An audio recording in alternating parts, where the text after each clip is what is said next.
I found another article that just confirms what I already believe, which is the earth is flat. And there's so much evidence, it's really overwhelming.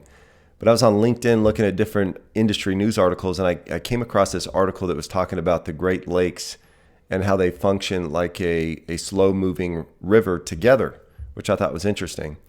So I found the link to the original article, which was featured in the Milwaukee, Wisconsin Journal, and I'll put it in the link below the video.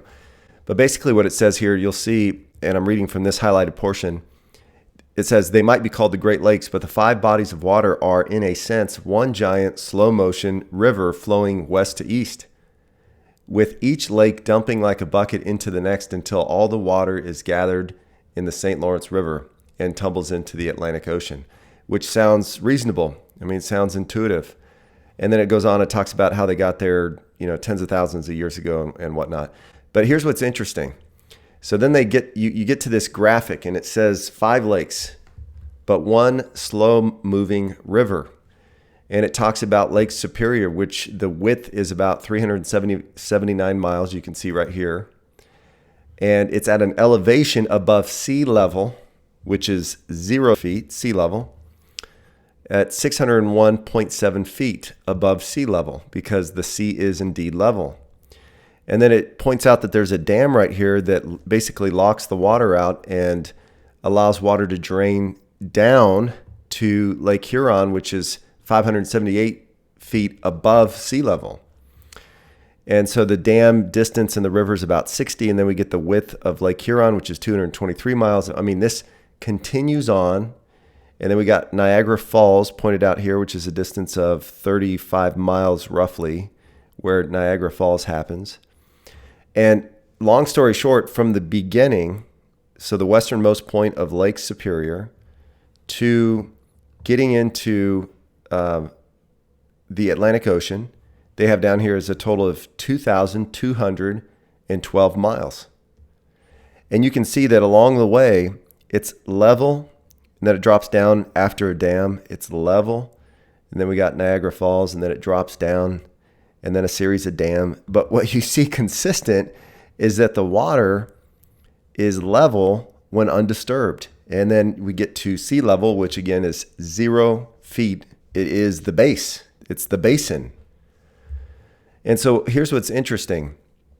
If we use a simple, if we use the simple calculation that NASA gives us, which is the Earth curves at 8 inches per mile squared, you do this: 2,212 miles times 2,212 miles times 8 inches. And that gets us the total amount of curvature in inches. So we divide by 12. That's the total amount in feet. And so you divide by 5,280, and that gets you the total curvature in miles. We should be asking, how come this graphic doesn't show from the source point to the ocean 617 miles? That's miles of curvature. There should be, from the beginning to end, 617 miles of curvature. So I went to this website that's actually set out to debunk that the earth is flat, and it has a curvature calculation, and it talks about how the horizon is obscured by the curvature and all this stuff. So just to verify my numbers, 2,212 miles, and let's say we're starting at the level of the water, which is 0 feet in height instead of standing. And what we see here is that maybe my calculation is a little bit off. Maybe this is more exact. There should be a 675 miles of curvature. If we look at this point from the beginning, now remember, from the beginning, the westernmost part of Lake Superior to the ocean, that water should traverse 675 miles of curvature. But that's not what we see. What we see is level bodies of water to the dam points, waterfalls and rivers, to level bodies of water, to waterfalls and other dam points. And that's because water is always flat. Now, NASA wants us to believe that all the large bodies of water, like you can barely see right here, the Great Lakes, that those bodies follow the curvature of the earth, but they don't. They follow the curvature in this graphic, which is level when undisturbed. So just more proof, we are not spinning on a ball.